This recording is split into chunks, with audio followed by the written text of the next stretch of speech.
For ever book heaven میں خوش آمدید۔ ناول مالا جس کی رائٹر ہے نمرہ احمد، اس کی یہ 12ویں ایپیسوڈ کا تیسرا پارٹ ہے۔ تو آئیے جلدی سے سٹارٹ کرتے ہیں اس پارٹ کو بغیر کسی دیر کے۔ یاسمین نے گہری سانس کھینچی۔ یہ ایک بے حد طویل واقعہ تھا جو تم نے سنایا۔ کیوں؟ وہ نوٹ پیڈ اور قلم رکھ کے اٹھ کھڑی ہوئی۔ ماہر نے گردن اونچی کر کے اسے دیکھا۔ کیونکہ یہ دن مجھے ہمیشہ یاد رہے گا۔ اس روز میں سرکار سے پہلی دفعہ واقف ہوا تھا۔ اس سب سے میں واقف ہوں۔ میں ہم دونوں کے لیے سینڈوچز لاتی ہوں۔ وہ دروازے کی طرف بڑھ گئی۔ مجھے بھوک نہیں ہے۔ مجھے ہے ماہر، کیا تم بھول گئے آج میرا فیملی ڈے تھا؟ مسکرا کے قدرے خفگی سے اسے دیکھا۔ وہ پھیکا سا مسکرا دیا۔ وہ دروازے کے پیچھے غائب ہو گئی۔ ماہر نے گھٹنوں پہ رکھا تھرو اٹھایا اور اس کی تہیں کھولی۔ اسے سردی لگ رہی تھی۔ اس نے اسے شال کی طرح کندھوں پہ لپیٹ لیا اور خاموشی سے گھڑی کی ٹک ٹک سننے لگا۔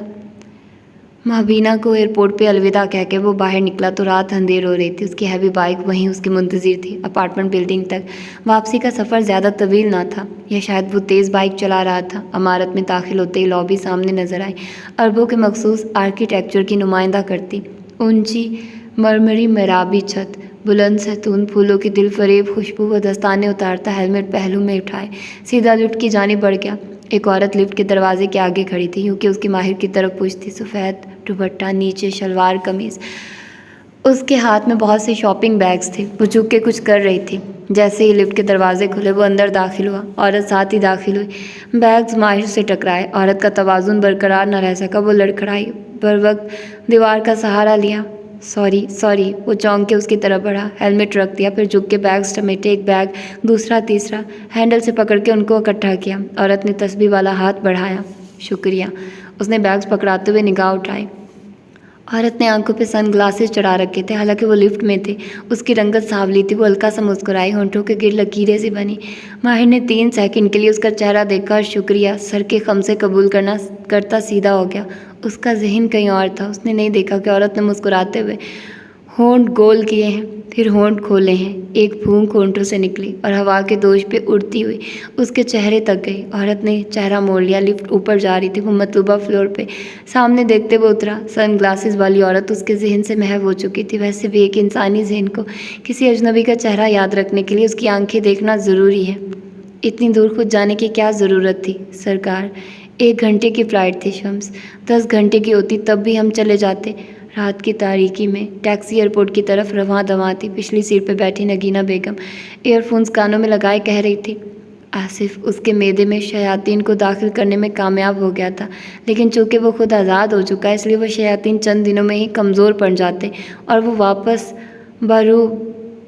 باصحت ہو جاتا۔ اس لیے پھونک مارنا ضروری تھا۔ جو پھونک براہ راست ماری جائے اس کا توڑ آسانی سے نہیں کیا جا سکتا شمس۔ وہ مسکراتے ہوئے شیشے کے پار روشن گاڑیوں کو دیکھ رہی تھی۔ سیاہ فام ڈرائیور لاتلکی سے ڈرائیو کر رہا تھا۔ پھونک کتنی جلدی اثر کرتی ہے؟ جتنی جلدی وہ ہماری مدد کرے گا۔ وہ خود میری پھونک کو مضبوط بنائے گا۔ کیا مطلب؟ ماہر ہیلمٹ اٹھایا، اپارٹمنٹ کا دروازہ کھول کے اندر داخل ہو رہا تھا۔ جب وہ اللہ کا نام لیے بغیر گھر میں داخل ہوگا تو پھونک اس کے اوپر مسبت ہو جائے گی۔ وہ موبائل فون میں الجھا ہوا اندر آیا اور سیدھا کافی میکر کی طرف گیا۔ اب وہ فریش تھا، اسے بیٹھ کے کچھ کام کر لینا چاہیے، لیکن وہ پھونک اس کے اندر کیسے اترے گی؟ جادوگر کی پھونک اس کے اندر داخل ہونے کا انتظار کرے گی، یہاں تک کہ وہ خود اس کا راستہ فراہم کر دے۔ ماہر کی کافی میکر کا بٹن دبایا، پوری گرم دھار کپ میں گرنے لگی، خوشبودار دھواں اٹھنے لگا۔ جب وہ اللہ کا نام لیے بغیر کچھ کھائے یا پیے گا تو شیطان یعنی جن جو اس پھونک میں چھپا ہے، اس شے کے ذریعے اس کے جسم کے اندر داخل ہو جائے گا۔ اس نے عادتاً بے ترجیح سے کافی کا مگ لبوں سے لگایا۔ سیاہ مایا اندر اترنے لگا۔ اس کے گھر میں بہت سی چیزیں اس پھونک کو مدد فراہم کریں گی، جیسے موسیقی۔ وہ ورک ٹیبل پہ آن بیٹھا، کانوں میں ایئر پوڈز گھسائے، اپنا پسندیدہ ورک میوزک لگایا اور گرافک ٹیبلٹ سامنے کھول لیا۔ ہر نظر انداز کی گئی اذان کے ساتھ پھونک اندر پختہ ہو جائے گی۔ وہ اب پوری توجہ سے ٹیبلٹ پہ پین سے لکیریں کھینچ رہا تھا۔ باہر دور کہیں عشاء کی اذان ہو رہی تھی، لیکن وہ اس کی سماعتوں سے بہت دور تھی، اور یوں آہستہ آہستہ پھونک اس کے خون کا حصہ بن جائے گی۔ رات گزرتی رہی، کافی کے دور چلتے رہے، بالآخر ایک خاکہ سا ٹیبلٹ پہ ابھرنے لگا۔ ماہر فرید نے ہاتھ روک کے اسے دیکھا۔ اور سب سے پہلے وہ دماغ پہ حملہ کرے گی۔ لاؤنج میں اندھیرا تھا، صرف ٹیبلٹ کی روشنی تھی جو ماہر کے چہرے کو چمکا رہی تھی۔ اس نے کئی گھنٹوں کی محنت سے بنائے خاکے کو ناپسندیدگی اور مایوسی سے دیکھا، پھر ڈیلیٹ کا بٹن دبایا۔ چہرے پہ بے بسی بھرا غصہ تھا، اور پھر وہ اندر چھپے خوف سامنے لائے گی۔ خوف ہمارا سب سے بڑا ہتھیار ہے۔ وہ کتنی ہی دیر خالی صفحے کو دیکھتا رہا، دماغ کام نہیں کر رہا تھا، آئیڈیاز جیسے بند ہو گئے تھے۔ اس نے بے بسی سے ٹیبلٹ بجھا دیا، پھر لیپ ٹاپ اسکرین روشن کی، کیلنڈر دیکھا، apartments, meetings, to do list, ہر جگہ طویل فہرستیں تھیں جنہیں وہ اتنے دن سے نظر انداز کیے ہوئے تھا۔ کتنے ایسے کام تھے جو وہ نہیں کر سکا تھا، بوجھ، سٹریس، پریشر۔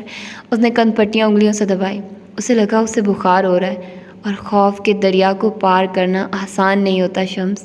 نگینہ بیگم ایئرپورٹ کی عمارت کو باہر دیکھ کے مسکرائی تھی۔ وہ ایک کامیاب مشن کے بعد واپس جا رہی تھی۔ وہ مذہبی انسان نہیں ہے، وہ بہت جلد آپ کی پھونک کو اپنے جسم میں خود داخل کر لے گا۔ لیکن شمس سوچتے ہوئے پوچھ رہا تھا، لیکن کیا یہ ممکن ہے کہ اس سب کے باوجود پھونک کام نہ کرے؟ ٹیکسی سے نکلتے ہوئے نگینہ بیگم نے ایک گہری سانس کھینچی۔ ہاں، پھر آسمان کی طرف دیکھا، اگر اللہ چاہے، اور کندھے جھکا کے موبائل کان سے ہٹا لیا، پرس کونی پہ اٹھایا۔ وہ اب پر اعتماد قدموں سے ایئرپورٹ کی طرف جا رہی تھی۔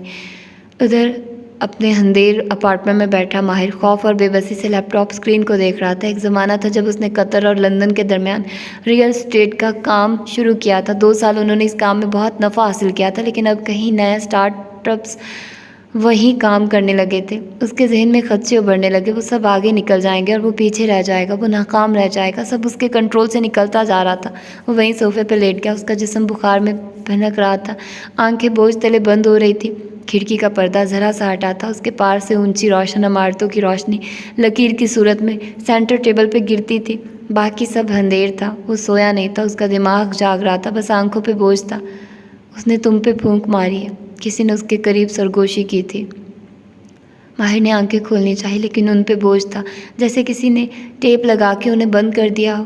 ماہر، وہ اس سرگوشی کو پہچانتا تھا، اس کے رونگٹے کھڑے ہونے لگے، لیکن سارا جسم مفلوج تھا، وہ ہل نہیں سکتا تھا۔